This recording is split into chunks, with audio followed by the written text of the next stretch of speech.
The growing number of worldwide terror attacks by ISIS has been well documented. Total of 130 people killed. ISIS claims responsibility for bombing attacks on Brussels.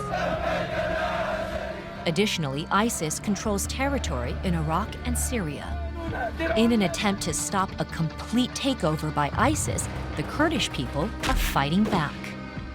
Joining the Kurds in their fight against ISIS are Americans volunteering outside of the U.S. military. Justin is working multiple jobs to save money for the trip, while the people in his life are pushing back and hoping he won't go. One or two things are gonna happen. I'll go back, and then I'll come back, and hopefully... Or you won't come back. Or I won't come back, potentially. So you're gonna go and do it for another country where it's like... I'm gonna do it for myself. If something were to happen to me, my son wouldn't have a father. Robert has a 9-year-old son. Will he risk leaving him fatherless by going back a third time? What comes to mind when I think of ISIS? Find out next on this episode of True Life.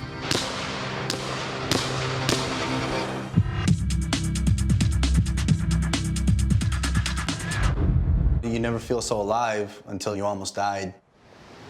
I'm going to Syria. I broke the news to my girlfriend a few months ago. You know, it's been hard on her. I want to be able to talk to her about it, and anytime I try to, she doesn't want to hear it.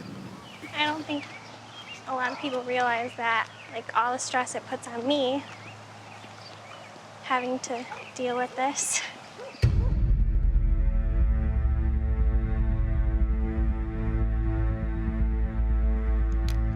I'm Justin, and I'm going to join the fight against ISIS. Since I was a kid, all I could think about was the military. So I joined the Army 2005, and that started my career as a sniper. When ISIS first started their mass invasion of the Middle East, I took a personal interest and I was reading every article I could get my hands on. If I got some free time, I'll jump on YouTube and I'll just watch primarily Syria firefights, obviously, because that's where I may end up. I'll just watch their tactics, how they react, kind of try to see how well they are trained-wise. So I looked into it. They had a contact page on Facebook, and I sent them a message, and I got a reply. You know, I showed proof that I was in the military, so they were like, well, yeah, come on over.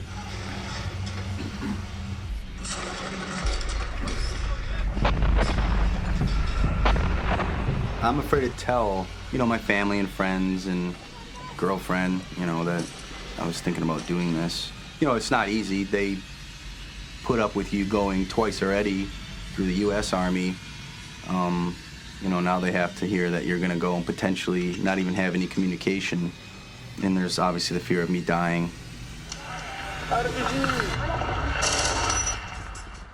I've been out of the military for 5 years and haven't had much progress improving my living situation and then my finances. I bartended for a little bit. I worked in a factory, been doing school off and on, tried the firefighter program. So money has pretty much been my main reason for not going, because I've been thinking about it for a couple of years.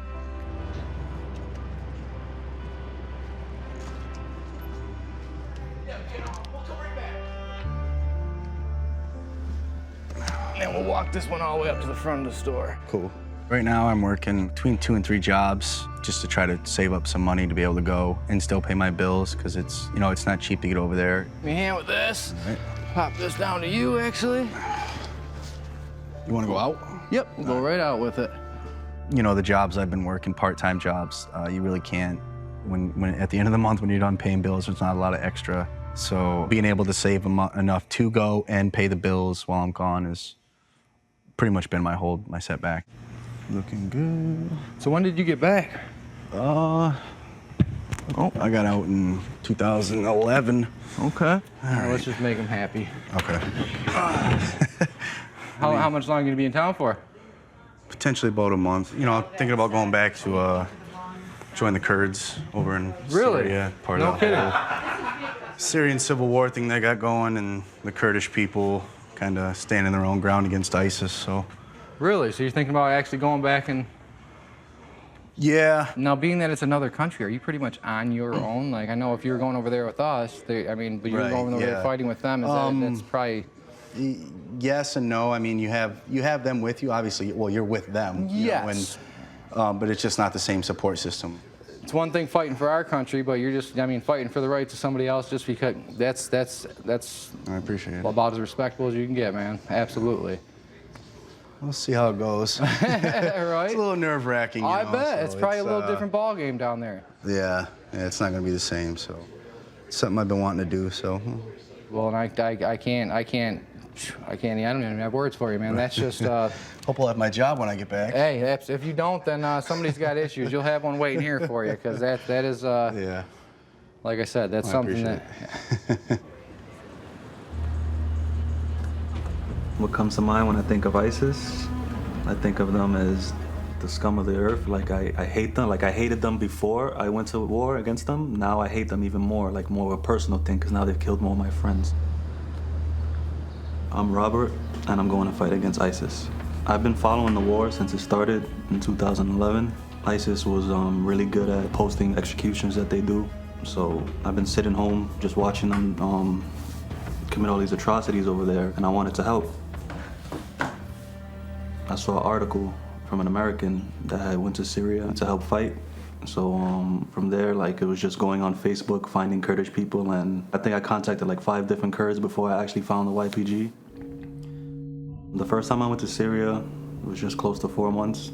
I didn't see much action at that time, but the second time I went around, last summer, 2015, it was fighting almost every day. So my last time was pretty rough. I've had so many people die with some of my friends, you know, it's about 13 or 14 that I knew down there. These are some of my friends from Rojava, the Kurds that were in my unit. This was my commander on my first tour there. He was the guy commander, then this was the woman commander. He was in my unit as well on my first unit, my first tour there. He was actually in the academy when the first time I got to Syria. They were really good to me, so, you know, their deaths, you know, hurted me probably the most.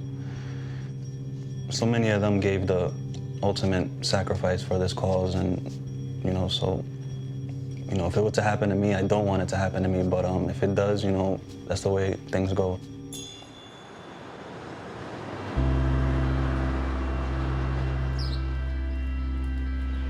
We have to fight in the air? No, you could go down. To go down, you press L3. Yo, you were tearing me apart, man. I didn't join the military because I'm a single father, and you can't join the military as a single father. You miss the little things when you're away. Like when you're over there, you know, I just miss taking him to school every morning or picking him up every morning. You know, little things like that, like just being in the house and seeing him, you know, it's just stuff you take for granted when you're home and you're here all the time, but when you're gone, it's something that, you know, you really miss, just the little things the most. I know he was fighting bad guys because he wanted to help the Kurdish people. My greatest concern going over there is just not coming out alive. You never feel so alive until you almost died.